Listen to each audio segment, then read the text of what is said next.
afternoon. I'm here joined by Daniel. Daniel, what's your sort of outgoings and expectations of the game today? I think it'll be a tight game. Burgess, they're sort of pushing for the playoffs, as of Whitehawk with their games in hand. So, yeah, tight game. I think it'll be a tight game all round, really. Yeah, and is there a player in particular that you're sort of excited or interested to watch today? Yeah, I think from Whitehawk's point of view, obviously, looks like J. Emmanuel Thomas has come in, so he's going to be a big threat up front with his height and power, and he's been in the game a long time, so yeah, it will certainly be a threat, I would have thought. Yeah, and in terms of sort of away days, you're here at Whitehawk now at the Enclosed Ground. What would you say has been your favourite sort of away day so far this season? Away day, probably St Albans. That was a great win. 3-0 up, and then St Albans got it back, and then Whitehawk got the win. So yeah, that's probably the best away game. Big crowd there as well. So yeah, really good. And finally, score predictions. What's your verdict? Go 2-0 Whitehawk. 2-0 Whitehawk. Yeah. Thank you very much, Daniel. No problem at all. Thanks a lot. Thank you. Have a nice day. But hits the yellow head. Jude Robertson on the edge of the box, back out wide, Stephen Wright. Robertson again. Floats the ball in the box. Ooh, and it drifts through. Nobody's got to the ball, but it was in dangerous areas. I'd be annoyed if they didn't capitalise on that one. 0-0 still. Bobby Price. No foul given. Vorster on the edge of the box, plays it into the centre. Ben Pope's there, back towards Khan Bennett. A well-worked goal there. After some dispute with the referee from the Whitehawk boys, they might have dropped their guard just slightly. And some lovely tailored play, capitalising on that. Lapse of judgment means that Khan Bennett has slotted one past McLeod. 1-0 Burgess Hill Town. Burgess Hill making a ruckus in the box. Floats the ball over. And that was close. McLeod managed to tip it just over the bar. From this angle, it almost looked like it landed in the box. In the goal. And is now out for another corner, which Vorster will take. Emmanuel Thomas and Charlie Lambert. Emmanuel Thomas floats the ball in. Paul's there. It's floated through to Cooper. Plays it across the box. That's a quick ball. Oh, a scrap in the box, but no capitalisation. Doesn't mean the attack isn't over. Joel Daly with a lovely roulette. Bit of skill there. Scandari back into the middle. Goes back to Daly. Well worked. And that's a roar from around the enclosed ground. From the set piece. Bit of a scrap, bit of a tussle, but in there, a beautiful bit of skill. A shining jewel from Joel Daly to create the clinical moment. Nice link-up play from Scandari as well. That is 1-1. Odogu Atkinson. Ludovica flicks on. Then Emmanuel Thomas carries the ball in its path. Scandari across the box. Forces the keeper to come out and stop the cross. And there was a gasp around the ground, but the ball was eventually dealt with and sent out of the box for a throw-in.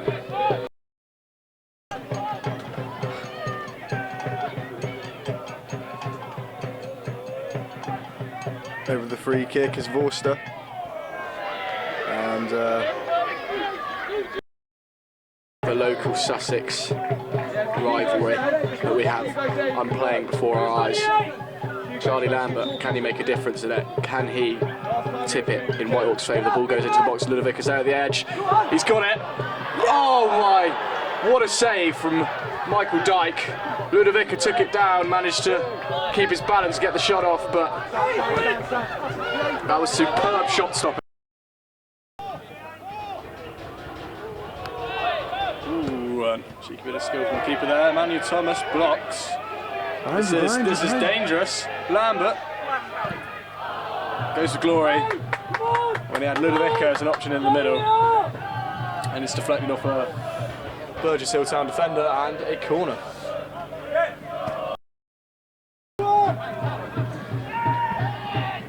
Corner. Good head. Cooper flicks it on to Scandari, and then Scandari sees it over the bar. Ooh, nice bit of skill from Ben Pope there through the legs of Cooper. He has to track back now. Price. Ball into the box. Cooper's there. Rose on the edge of the area. He's taking a shot. Flies over the bar. Chiese coming on for Emmanuel Thomas. And Destiny Ojo for Scandari.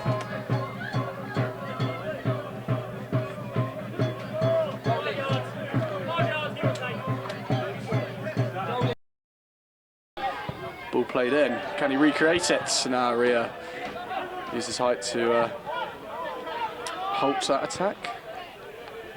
Eze's first touch of the ball there. Ludovica stays strong. Oh, tipped over the bar. Acrobatic goalkeeping from Michael Dyke there. Took a deflection. And to watch that over the bar took some serious attention and discipline.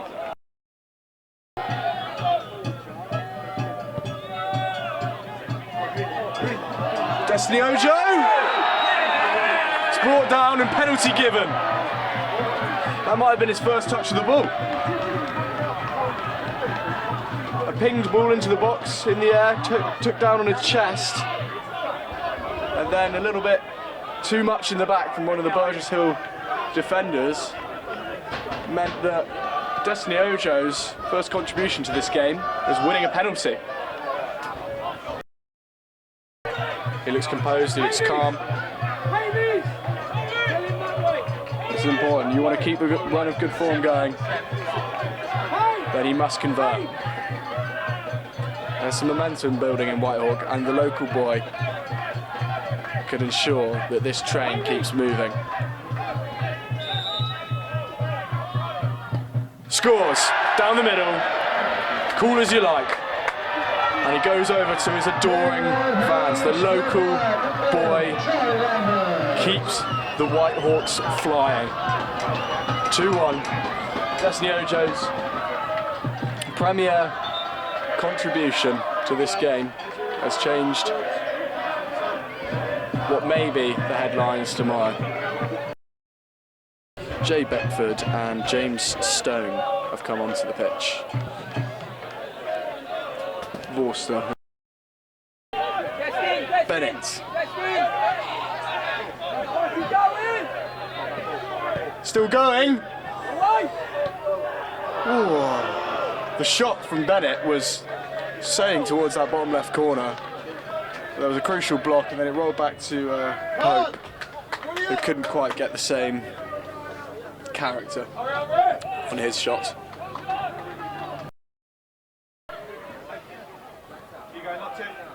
Lambert pressuring, wins the ball back. And he's dragged back. I think a card will be shown here. That is a yellow card for the Burgess Hill midfielder, Chris Whelpdale.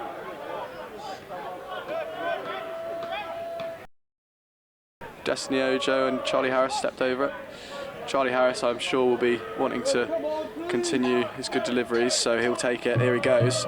Floats it in. Nathan Cooper gets there again! They've done it again. History repeats itself. There is some serious chemistry, almost telepathic, between these two. Get a free kick in a dangerous area, stick Charlie Harris on it, and I'm sure Nathan Cooper will be wanting to scoop that into the box. Blinded himself well, turn it towards the goal, and the Whitehawk fans up in celebration. That's a 3-1 lead to the Whitehawk boys.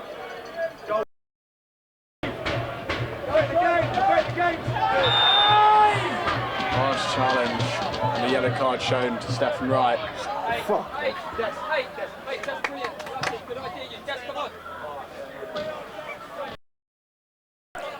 Charlie Lambert's coming off for Fate Coty.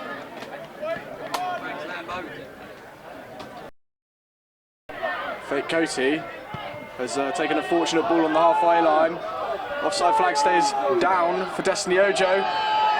Can he get a shot away here? Oh! Floats across the box. Akechieze, I thought the chance was over, but Akechieze grabbed the ball after it flying from the left-hand side to the right from Destiny Ojo, and unfortunately, I think a little bit too much power on it and not enough control, and it went back for a goal kick. And that is full time. The Whitehawks emerge victorious. They soar over Burgess Hill in this fixture. Champions of Sussex, at least for now, in this ground after this result. Hello, I'm here joined by Jet. Jet, 3-1 victory to come back from 1-0 down. Just how pleased are you the way the players handled themselves and sort of came back into the game? Yeah, no, it was good. Obviously, conceding the goal early was annoying, but obviously we got the equaliser, and then from there the game was quite even. Obviously, the pitch, the circumstances, but overall we made the best of a bad situation and ended up getting the 3 points. Yeah, I was going to say, because that 1-1 is sort of anybody's game, and then in went the penalty at 2-1 to make it 2-1. I suppose at that point you sort of think, do you consciously sit back and sort of pick out the right moment to go for the third? And you got the free kick to make it 3-1. Is that something you've been working on during the week? Because set pieces have been sort of going in recently, or has there been much preparation for that? I think where we have a team with like good level of physicality, some big boys, I think set pieces are always going to be vital, because obviously it's a key part of winning football matches, throw-ins, corners, free kicks. So if we can do a bit of both, open play and from set pieces, we've got a good balance, and there's not many teams that will be able to stop us. And more said at half time, because I suppose in the first half it was a very evenly split game, but in the second half, it was just utter domination from Whitehawk. Was there something that was said to sort of encourage you boys, or was it just that belief that you could go on to win the game further? Obviously a change of ends, now attacking down the hill, it makes a big difference. It's much harder for teams to get up the pitch, a lot easier for us to get down, and obviously it will come with a consistent amount of pressure, and with that pressure will come chances, and then chances brought goals. Yeah. And finally, I'd like to say and ask you, what does a 3-1 victory like this sort of show about where the group of where you boys are as a group right now? I think we're in a good place. Obviously it's early days for me, but I've heard good things. I have friends that play here, so coming in and adapting to the group and being able to be involved in such an environment has been good, and hopefully over the next few games we can pick up more points.